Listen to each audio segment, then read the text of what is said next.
Omicron declines, but doctors anxiously await possible surge of dangerous child complication MECC.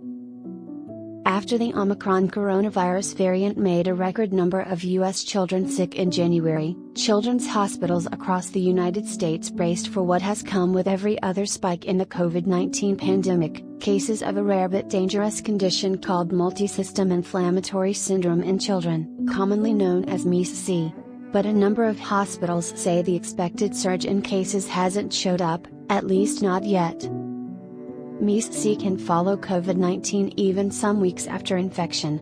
It can cause parts of the body to become inflamed, and it can affect major organs including the kidneys, brain, lungs and heart. MECC symptoms are not uniform but may involve abdominal pain, vomiting, diarrhea, rash, conjunctivitis and low blood pressure. It often follows a mild or even asymptomatic case of COVID-19. With the Omicron variant causing so many illnesses, it wasn't clear exactly how many MECC cases hospitals could expect or how serious they would be.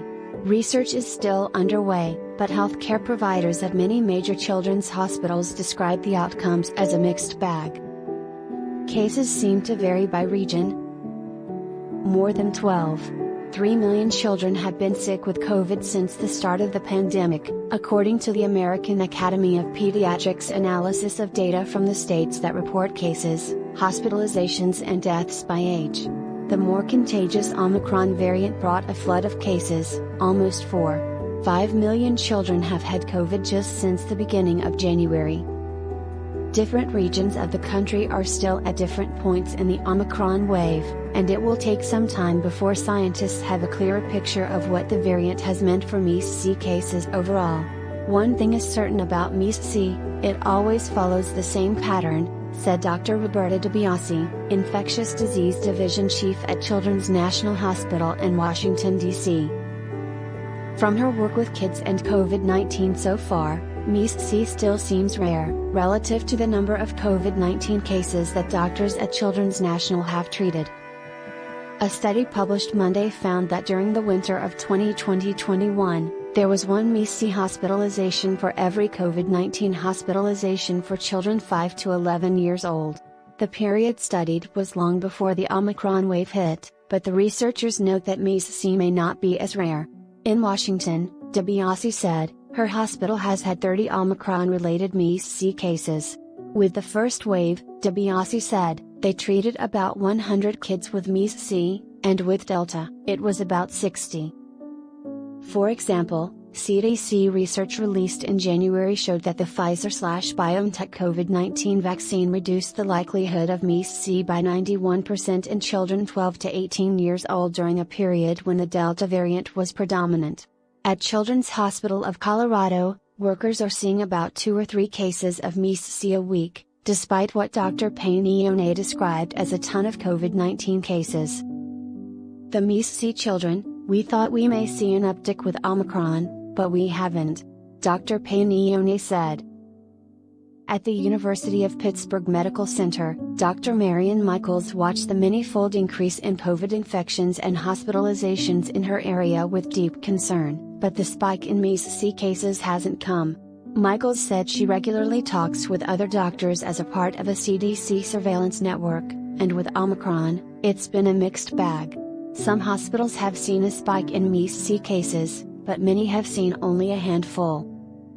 Children's Hospital Los Angeles has yet to see a large spike in MECC cases following the surge of Omicron cases in the community, pediatric cardiologist Dr. Jacqueline Smuskovics of the Heart Institute at Children's Hospital Los Angeles wrote in an email to CNN.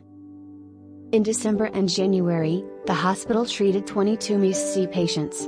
At Lurie Children's Hospital of Chicago, Dr. Emmy Patel, a pediatric infectious disease physician, said workers have seen a steady uptick in MECC cases since the end of December.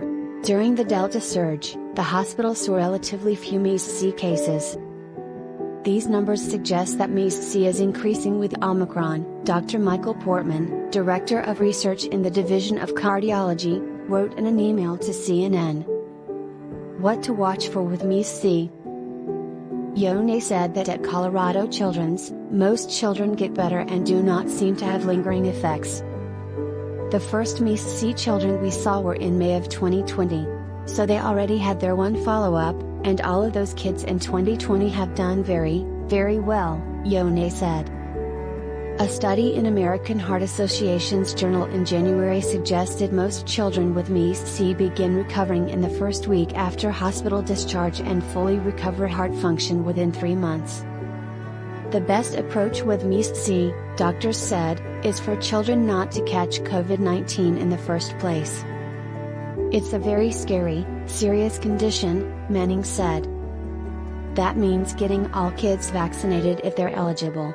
Children are still the least vaccinated of any eligible age group. There's no vaccine authorized for children under 5, but parents can protect them by making sure every adult around them is fully vaccinated. We do need to vaccinate. There is no infection in the world that has ever gone away just because of having herd immunity from natural disease. Measles didn't go away from herd immunity, Michaels said. Thanks for watching.